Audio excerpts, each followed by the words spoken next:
Halo, jumpa lagi dengan saya, Anna Marsiana. Jangan lupa saya punya 3 channel. Cerdas bersama Anna Marsiana, Jalan-jalan bersama Anna Marsiana, dan Belajar bersama Anna Marsiana. Tonton terus, jangan lupa like, share, dan subscribe.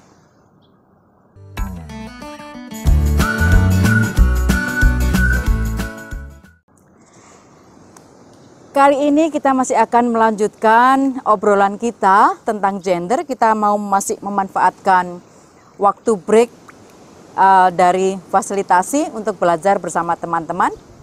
Masih ingat di edisi sebelumnya kita belajar tentang apa itu gender sebagai sebuah konstruksi sosial. Ingat ya? Oke.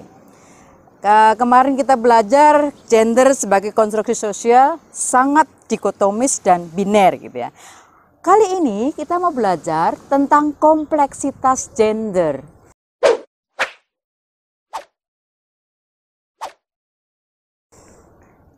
Bahwa ternyata gender itu jauh lebih kompleks dari yang selama ini dikonstruksikan oleh sosial, oleh society, oleh masyarakat gitu. Jadi kita akan melihat sehingga kita tahu bahwa konstruksi sosial gender itu outdated, harusnya nggak laku lagi gitu, karena udah nggak relevan lagi. Oke, bicara tentang kompleksitas gender, ternyata di dalam gender itu ada banyak aspek yang harus kita pahami. Jadi kita akan belajar satu persatu supaya kita bisa mengulik dan mengupas tuntas gender dan kompleksitasnya. Ada soal identitas gender. Ada soal ekspresi gender, ada soal teman-teman mungkin dengar tentang gender conformity. Kalau ada gender conformity, ada gender non-conformity. Lalu ada mungkin pernah dengar cisgender, mungkin pernah dengar gender performance. Aduh, banyak banget kan? Belum lagi nanti bonusnya di akhir percakapan kita saya akan tambahi tentang orientasi seksual. Jadi itu bonusnya. Kita kupas satu-satu ya. Yang pertama apa tadi? Oh iya. Gender identity atau identitas gender. Apa itu identitas gender? Identitas gender adalah bagaimana seseorang mengidentifikasi dirinya secara gender gitu. Kalau saya secara jenis kelamin, saya vagina ya, jenis kelamin saya vagina. Lalu identitas gender saya apa? Dengan konstruksi sosial tentang gender perempuan seperti apa, laki-laki seperti apa, maka saya bisa mengatakan identitas gender saya perempuan. Artinya saya mengidentifikasikan diri dalam perspektif masyarakat, saya ini melakukan peran-peran perempuan. Meskipun peran-peran perempuan yang akan saya lakukan itu juga tidak persis bertindih rapat dengan peran-peran tradisional perempuan yang dikonstruksikan oleh perspektif gender secara tradisional. Ini lebih kompleks. Jadi, apa itu identitas gender? Identitas gender adalah pengakuan seseorang atas identitas sosialnya secara gender. Biasanya disebut, kalau dalam bahasa Inggris itu jelas ya, women, men, trans women begitu. Atau kalau dalam bahasa Indonesia agak tidak jelas karena meskipun tadi saya bilang jenis kelamin saya vagina, tapi kalau mengisi formulir kalau ditanya jenis kelaminnya apa, Anda bilang apa? Perempuan, laki gitu kan. Jenis kelamin perempuan, laki. Gender perempuan, laki. Jadi bedanya jenis kelamin sama gender apa? Bingung kan? Nah, kali ini kita supaya nggak bingung kita pisahkan tadi. Kalau saya bilang identitas gender saya perempuan. Jenis kelamin saya vagina. Clear ya? Jadi di situ beda pertama tentang identitas gender adalah identifikasi saya, pengakuan saya, bagaimana saya ingin diakui secara sosial dalam peran gender. Yang kedua tadi apa? Ekspresi gender. Nah, oke. Tadi saya jenis kelamin vagina. Identitas gender perempuan. Nah, ekspresi gender saya apa?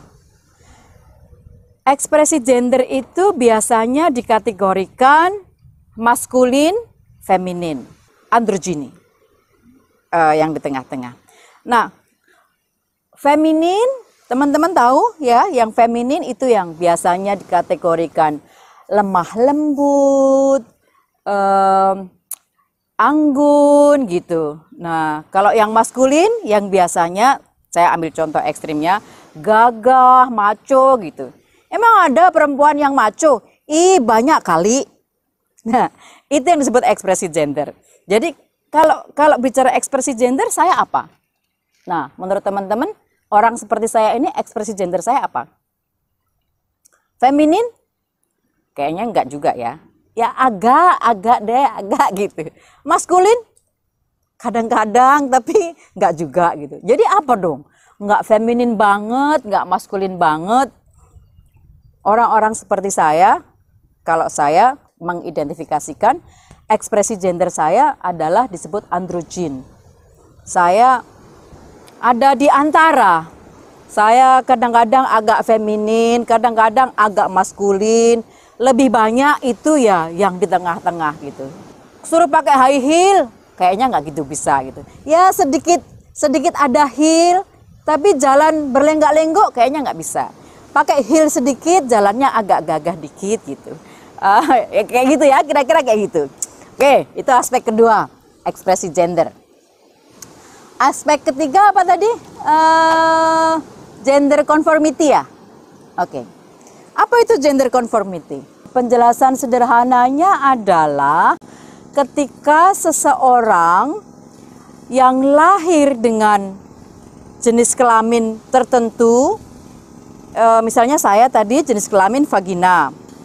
Kalau jenis kelamin vagina, maka secara sosial masyarakat langsung menempatkan saya perempuan dan mengharapkan saya berperilaku seperti perempuan pada umumnya. Feminin, pada umumnya dalam tanda petik ya. Feminin, lemah lembut, emosional, kemudian tidak tegas sebagai pemimpin begitu, tidak rasional gitu kan biasanya stereotipnya perempuan. Nah, gender conformity adalah ketika saya lahir dengan jenis kelamin perempuan, jenis kelamin vagina tadi, kemudian saya serta-merta menempatkan diri saya persis seperti harapan masyarakat tadi.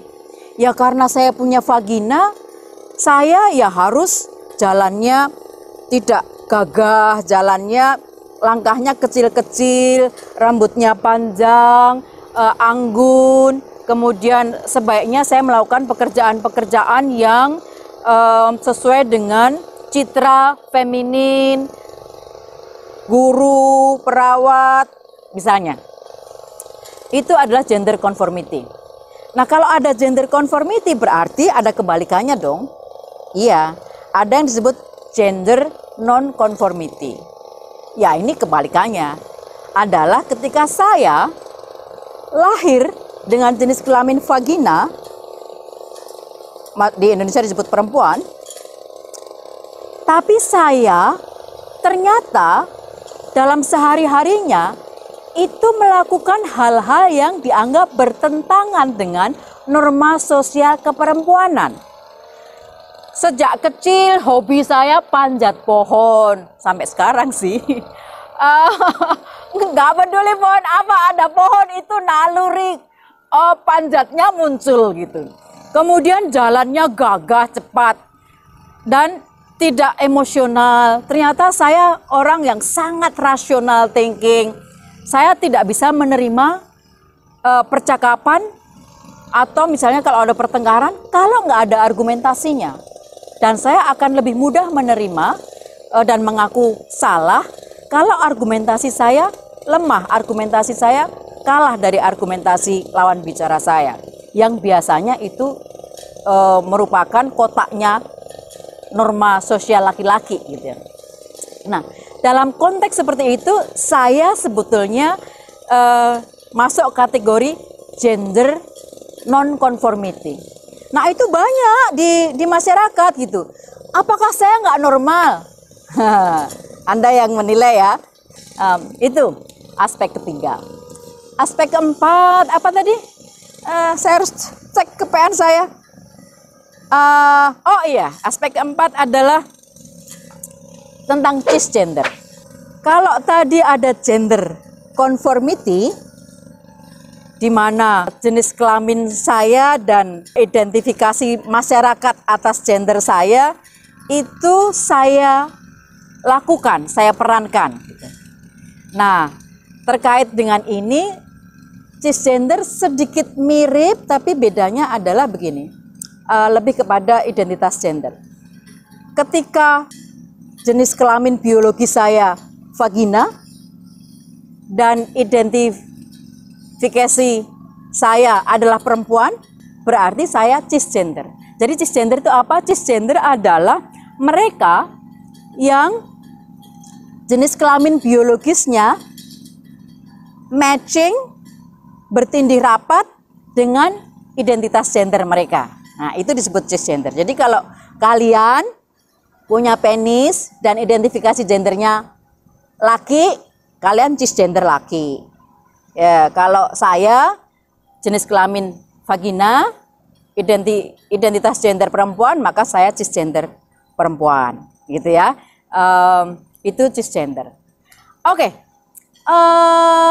Yang terakhir terkait dengan gender adalah gender performance. Ini mirip dengan gender conformity tadi, tapi sedikit berbeda begini. Gender performance adalah, performance itu kan kalau di dalam pekerjaan kinerja ya, tapi ini bukan kinerja. Performance itu adalah peran. Jadi gender performance itu peran yang saya lakukan. Terkait gender performance,